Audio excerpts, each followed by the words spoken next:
বাংলা মায়ের দামাল ছেলে দিলীপ দাস স্বাগতম স্বাগতম স্বাগতম বাংলা মায়ের দামাল ছেলে দিলীপ দাস স্বাগতম স্বাগতম স্বাগতম 2 নম্বর নগর মন্ডলের দিলীপ দাস স্বাগতম স্বাগতম স্বাগতম স্বাগতম স্বাগতম 2 নম্বর নগর মন্ডলের দিলীপ দাস স্বাগতম স্বাগতম স্বাগতম বাংলা মায়ের দামাল ছেলে দিলীপ দাস স্বাগতম স্বাগতম স্বাগতম দিলীপ দাস স্বাগতম স্বাগতম স্বাগতম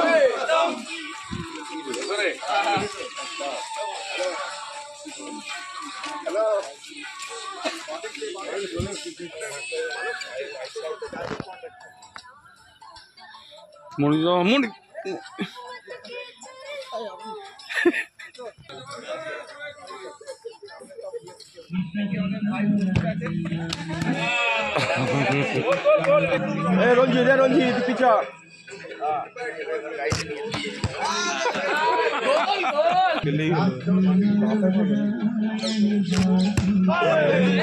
যারা কাকার বাড়ি মেসোর বাড়ি যাচ্ছে তাদের জন্যই বলছি। আমরা তো দেখুন সকাল থেকে পাবলিকের সামনে আছি, যারা পাবলিকের সামনে যাওয়ার মতো যাদের মুখ নেই, লোকের প্রশ্নের উত্তর নেই, তারা এখন নির্বাচন কমিশনে প্যারেড করছে।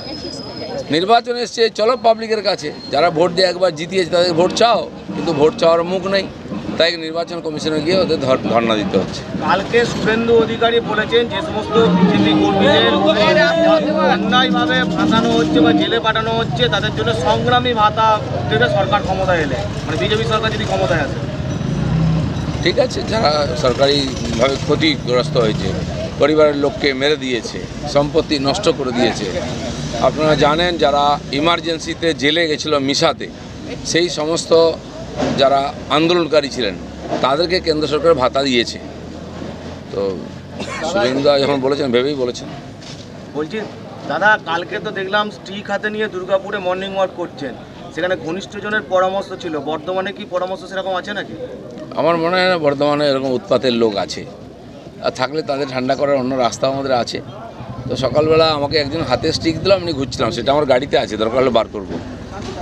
দাদা, শেখ শাহজাহানের বাড়ি সিজ করা আছে, যার বিরুদ্ধে অন্যের বাড়ি কেড়ে নেওয়ার অভিযোগ আসছে, তারই বাড়ি ঠিকানা নেই। শুনুন, একটা বাড়ি সিজ করলে হবে না, তার কত বাড়ি, কত অফিস, কত বাজার, সরকারি জায়গা দখল করে পার্কিং সব করেছে, এ সব তারা মারতে হবে, সব সরকার করুক, তাহলে বাকি যারা আছে লুটেরা তারা একটু শিক্ষা পাবে যে এটা চলবে না।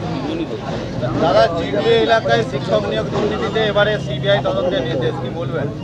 দেখুন, সিবিআই ছাড়া এখানকার কোনো অপরাধের কিনারা হয় না। এ রাজ্যে সরকারের উপর, প্রশাসনের উপর, পুলিশ, সিআইডি কারও উপর ভরসা নেই, আমাদের নয়, টিএমসির লোকেদেরও ভরসা নেই। তো সাধারণ জনতাকে যদি সুবিচার দিতে হয়, জাস্টিস দিতে হয়, অপরাধীদের যদি সাজা দিতে হয়, তাহলে ওই সিবিআই চাই, ইডি চাই, এখন এনআইএ এসছে, যে ধরনের রাষ্ট্রবিরোধী গতিবিধি হচ্ছে, বোম ব্লাস্ট হচ্ছে, তার বিরুদ্ধে এখানকার সরকারের যে যারা ডিপার্টমেন্ট তারা সব চাপা দেওয়ার চেষ্টা করছে, কারণ কি তাদের লোকেরা তার সঙ্গে যুক্ত। খাগড়াগড়ের অপরাধী, বর্ধমান তো আপনারা জানেন বোম ব্লাস্ট এখান দিয়ে শুরু হয়েছিল, আমিও এসেছিলাম সেই সময়।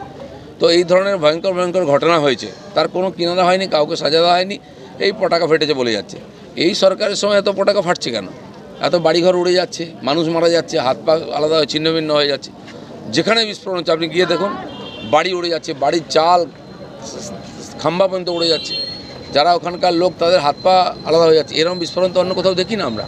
তো সেই জন্য এনআইএর তদন্ত করে এর পিছনে কী রহস্য, কোন তার কোথা থেকে যুক্ত, সেটা বার করতে হবে। দাদা, নাম না করে লকেট চট্টোপাধ্যায়কে অভিষেক ব্যানার্জি বলেছেন যে আপনি প্রাক্তন সাংসদের প্যাড ছাপিয়ে রাখুন, কি বলবেন? জানি না আমি প্রাক্তন সাংসদের প্যাড হয় কিনা, এ কথাটা ওনার ক্ষেত্রেও খাটতে পারে, ওনার অনেক সাংসদের ক্ষেত্রে খাটতে পারে। গতবারে আমরা ওনাদের বেশি লোককে প্রাক্তন করে দিয়েছিলাম, তো সেটা ওনারা ভুলতে পারেননি এখনও। দাদা, আসানসোল এবং ডায়মন্ড হারবার এখনও তো বিজেপির পক্ষ থেকে ক্যান্ডিডেট দেওয়া হলো না, হয়ে যাবে। ডায়মন্ড হারবার তো অনেক দেরি আছে, বাকি জায়গাও আর দেশে অনেক জায়গায় বাকি আছে, চলছে প্রসেস।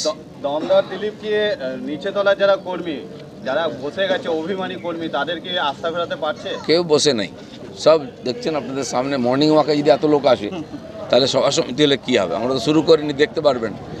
যারা অন্য পার্টির বসে যাওয়া তারাও বিজেপির দিকে আসবে, আসতে শুরু করেছে।